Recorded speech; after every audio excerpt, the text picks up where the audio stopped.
Hello, dear students. Welcome to my YouTube channel. How are you feeling at home? Obviously, getting bored, na? A long period of lockdown bored us. So, today I am here to exorcism your boredom. So, today we are going to do SST chapter number 1, Rise of British Rule in India. Students, before doing this chapter, we should know about some important points. First, why did Britisher come to India? Second point, how did they reach India at that time? And third one is, what were the reasons which compelled them to come India? These three questions are the plot of this chapter. So students, we should keep in mind that our country had a great and tremendous past. We had Nalanda and Takshashila University. Our art and craft were world famous. We were prosperous in every field, especially India's silk and spices were world famous even today also. They attracted them towards to India's prosperity and knowledge, and foreign invaders invaded to India by land route as well as the sea route. So let's see the process of invasion of foreigners in India. In this chapter, the process of invasion is given here. The map is given here. So before starting this chapter, we should keep in mind this map. So we will start it from Turkey. Turkey का जो map दिया है, Turkey के ऊपर सी लिखा हुआ है. ये सी अपने को इंडिकेट करता है कॉन्स्टेंटिनोपल टर्की. यहाँ पे मैप के नीचे आपका एक इंडेक्स दे के रखा है. See it means the Constantinople is the name of the place. ये लाइन जो एकदम डार्क लाइन है, लिस्बन से शुरू होके ये directly sea route to land route, then again sea route to land route, Iran होते हुए ये इंडिया की तरफ आ रही है कैलीकट. ये इंडिकेट कर रही है लैंड रूट को. इट मीन्स पहले जितने भी फॉरेनर्स थे वो यूरोपियंस हों या फिर अदर कंट्री से आने वाले हों, वो सब पहले इस तरीके से लैंड रूट का यूज करके कैलीकट आया करते थे.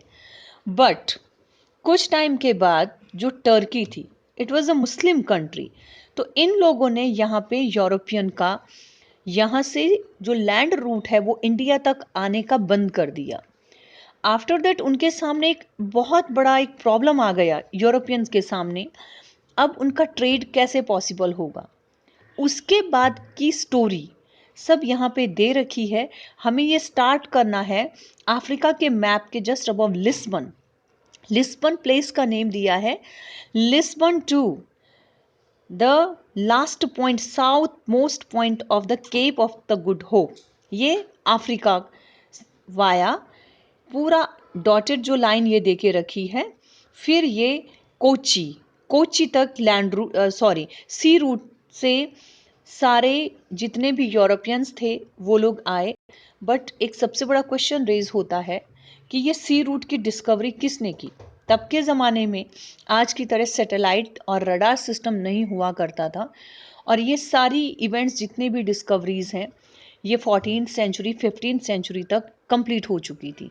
तो first of all first page जो हमारा अभी यहाँ पे है, इस पेज को मैं रीड करके आपको वर्ड टू वर्ड एक्सप्लेन कर रही हूँ. अपने माइंड में आपको ये सब सेट करके रखना है कि ये एंशियंट पीरियड से लेके आज तक की हिस्ट्री हमको बताएंगे. Since the ancient period, India has enjoyed incomparable position in the world due to its economic, cultural, and religious inheritance. Due to the economic prosperity, cultural inheritance, people from the different nations of the world came to India. There was a lot of demand for the Indian spices, muslin, silk, cloth, indigo, etc. in the European countries. Trade between India and Europe was carried out through land route and the sea route, and at the center of these route were Istanbul, Constantinople in Turkey. अब ये यहाँ पे जो मैंने आपको explain कर दिया है कि यूरोपियन कंट्रीज़ में पहले से ही हमारे कंट्री के स्पाइसेस, मसलिन, ये बहुत सारी चीज़ों की इंडिगो, ये कलर होता है. इंडिगो प्लांट से कलर, नेवी ब्लू कलर का कलर प्रोड्यूस किया जाता था. यूरोप में बहुत ज़्यादा इसकी डिमांड थी.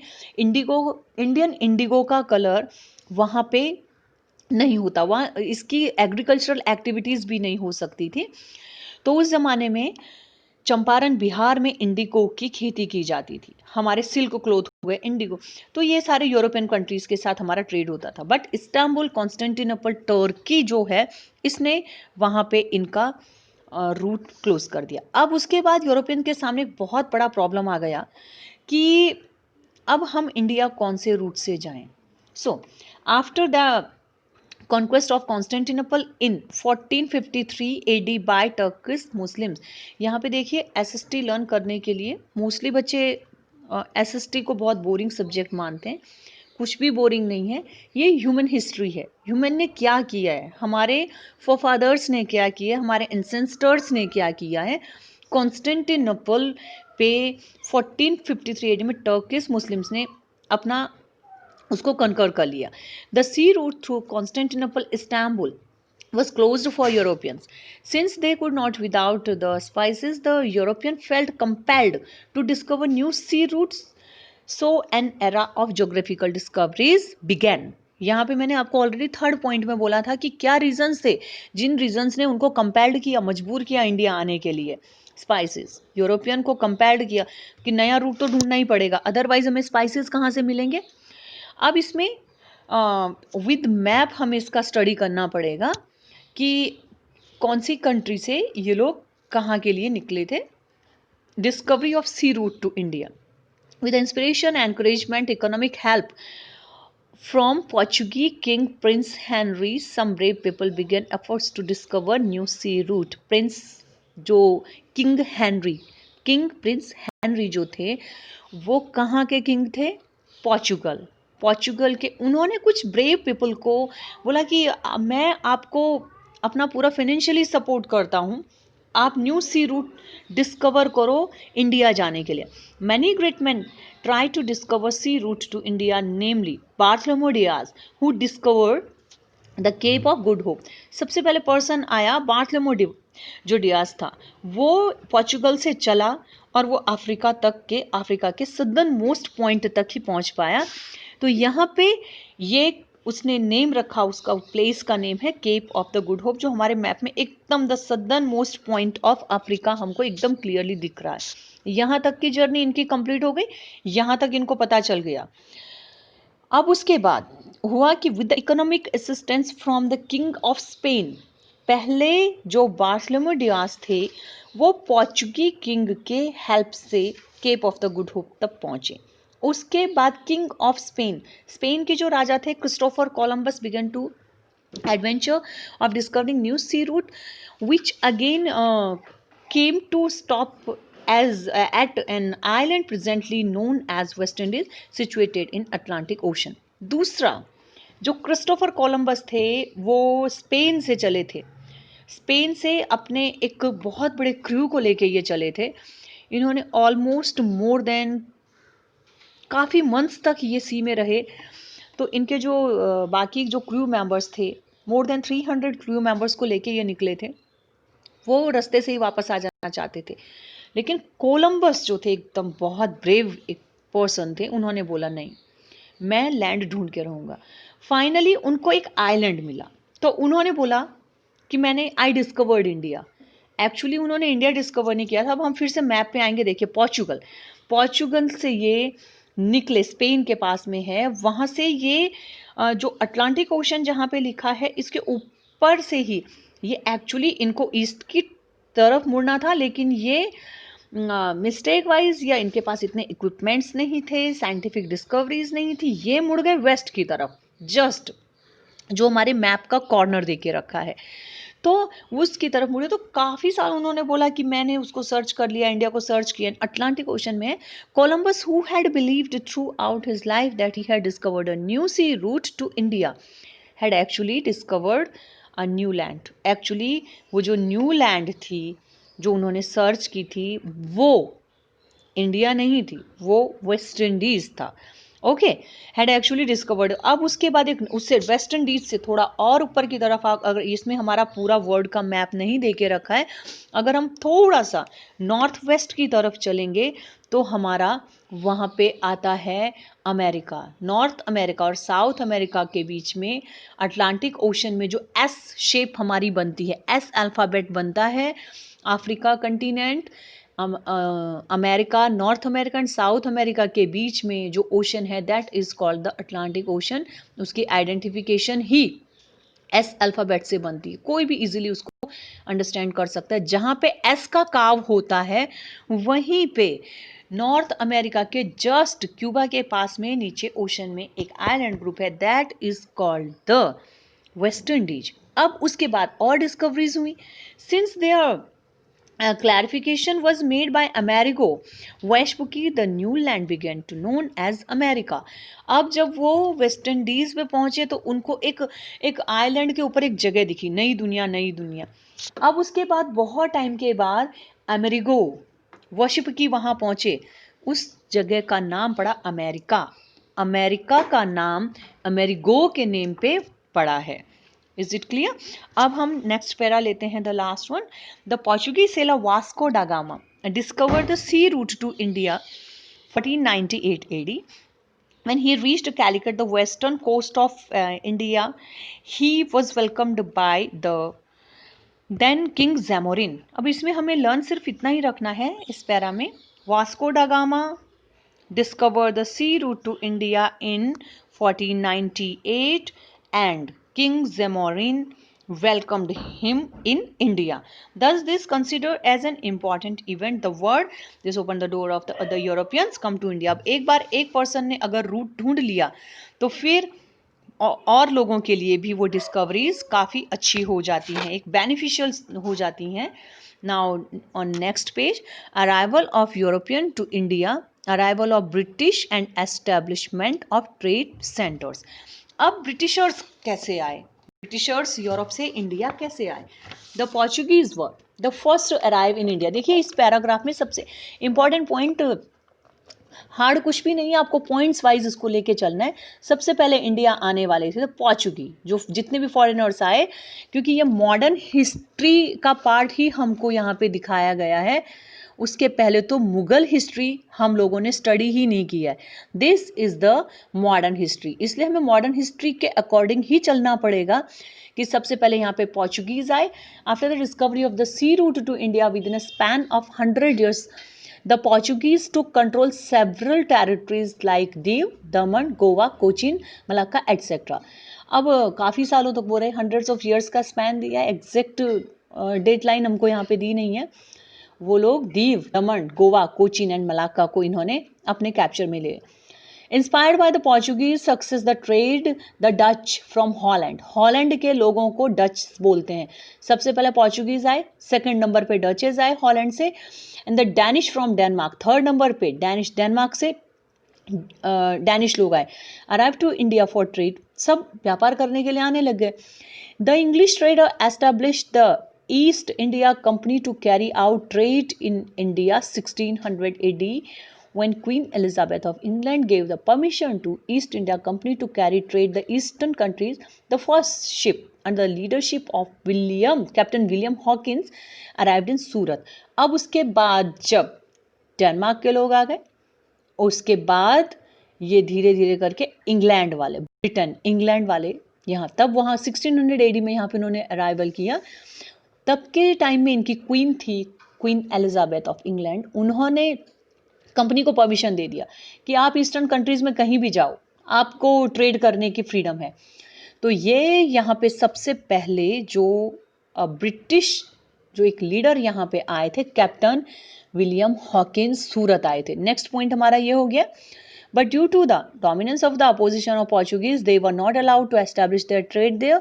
But finally, East India Company got permission from Mughal Emperor Jahangir, and thus the British East India Company established their first trade centers Kothi in Surat 1300 AD।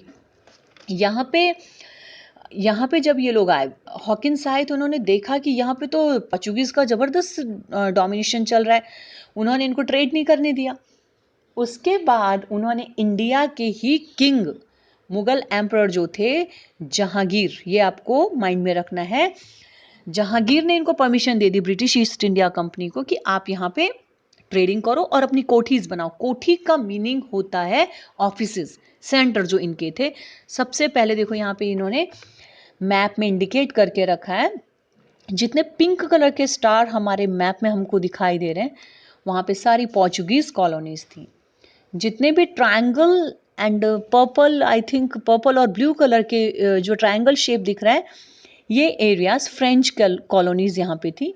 And sky blue colour का जो dot है that is the British east India companies के वहाँ पे offices थे। तो सबसे पहला ऑफिस जो हमारा बना था ब्रिटिशर्स का, वो सूरत में बना था। Initially the company establish it's trade centre Surat, Bharuch and Ahmedabad. ये एकदम मैप में आपके एकदम क्लियरली यहाँ पे देख के रखा है।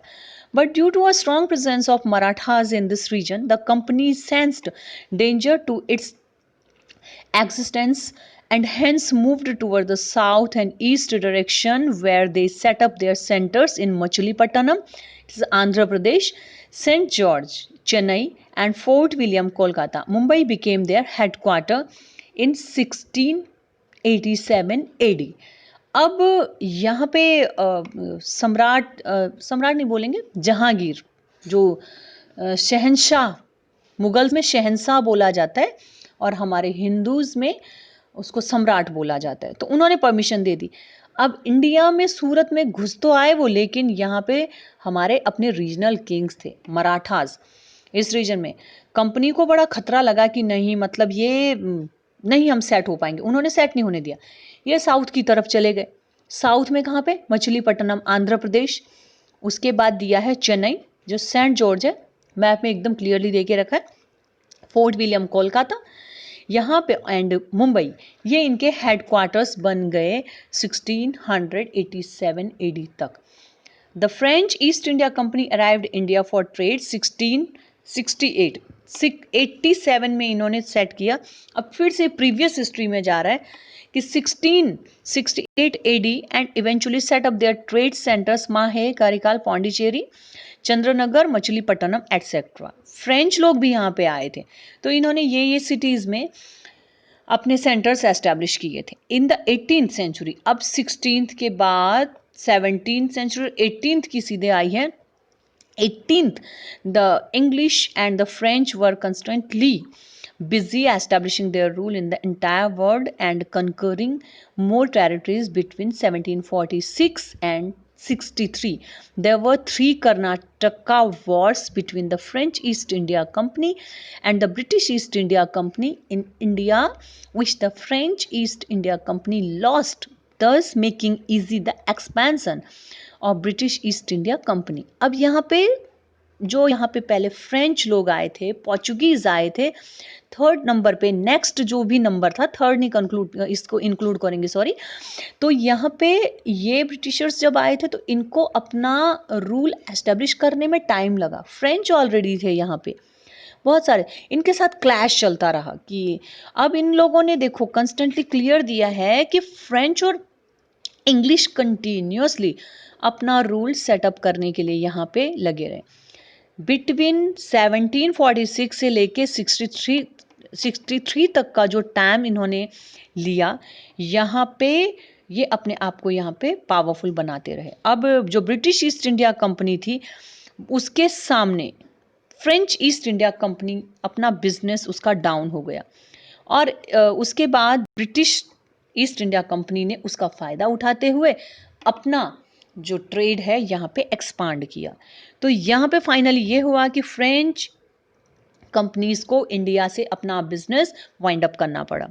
फिर thus at the end of this battle of power, Portuguese were left with Diu, Daman, Goa, while French had their centers at Chandranagar, Mahe, Karikal and Pondicherry.